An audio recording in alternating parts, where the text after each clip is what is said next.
राजद का जो पारिवारिक ड्रामा है, या उसको महाभारत कह दीजिए, लड़ाई कहिए, जंग कहिए, वो अब सड़कों पर है। तेज प्रताप कल धरने पर बैठ गए, लालू प्रसाद को आना पड़ा बीमारी की हालत में भी, और उन्होंने उनको मनाया, तब ये धरना समाप्त हुआ।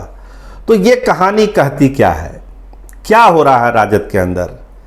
जो ये बात कही जाती थी कि दोनों भाइयों में पटती नहीं है, वो कल सड़कों पर दिखा। राजद के नेता कहते हैं कि कहीं दिक्कत नहीं है, सब चीज़ ठीक होगा।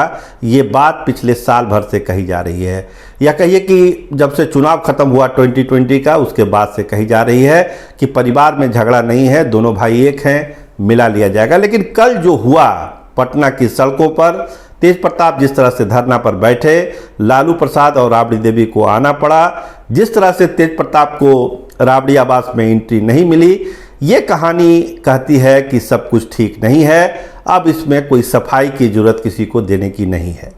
ये तय है, ये मानी हुई बात है कि परिवार के अंदर झगड़ा तो है ही, इसमें अब कहीं शक शुबह की बात है ही नहीं।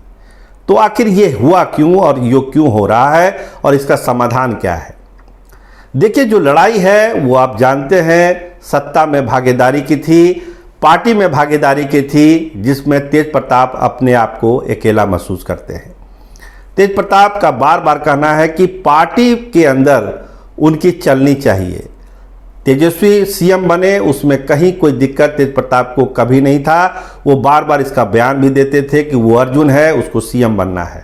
लेकिन पार्टी के अंदर अपना दबदबा बनाए रखना, अपनी बात मनवाना, अपने लोगों को संगठन में लाना, ये तेज प्रताप चाहते थे पहले दिन से। और इसके लिए उन्होंने लालू यादव से भी बात की, राबड़ी देवी से बात की, तेजस्वी से भी कई दफ़ा बात करने की कोशिश की।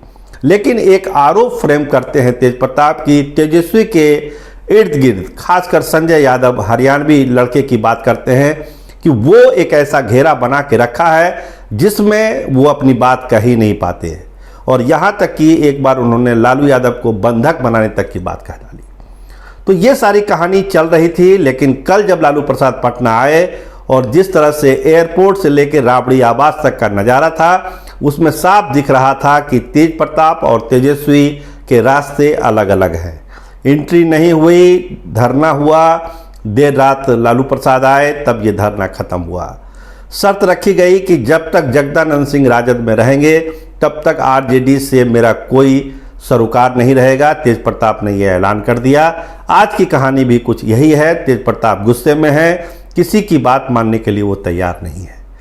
तो क्या राजद दो फांक हो जाएगा? देखिए, कांग्रेस को लेके एक मुसीबत ऑलरेडी राजद झेल रही है।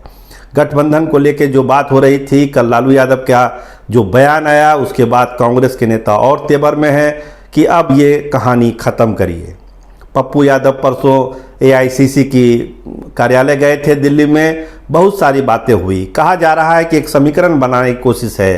कन्हैया कुमार, पप्पू यादव, कांग्रेस के नेता और जो बच्चे खुचे नेता बिहार में हैं, सबको मिला के कांग्रेस एक बड़ा फोरम, बड़ा सीन क्रिएट करना चाहती है बिहार की सियासत में। ये उपचुनाव के बाद सारी चीज़ें होगी, लेकिन फिलहाल जो स्थिति है, तो उपचुनाव पर इसका असर पड़ेगा या नहीं पड़ेगा, ये सबसे बड़ा सवाल आज की तारीख में है। लेकिन लालू यादव के पटना आने के बाद राजद कार्यकर्ताओं में जोश है, और तारापुर और कुशेश्वर स्थान से जो खबरें आ रही है वो यही है कि उनके जो वोटर हैं, खासकर राजद के जो वोटर हैं, उनको अब लगता है कि उनका नेता पटना आ गया है, अब किसी से उनको पूछने और समझने की जरूरत नहीं है। तो चुनाव में एक बड़ा खेल लालू यादव पटना आकर कर चुके हैं। उनकी उपस्थिति ही राजद कार्यकर्ताओं के लिए बहुत है। वो तारापुर, कुशेश्वर स्थान जाएं ना जाएं, राजद को बहुत फर्क नहीं पड़ता है। राजद के समर्थकों को बहुत फर्क नहीं पड़ता है कि लालू यादव पटना में हैं, यही उनके दिल के लिए बहुत बड़ी बात है।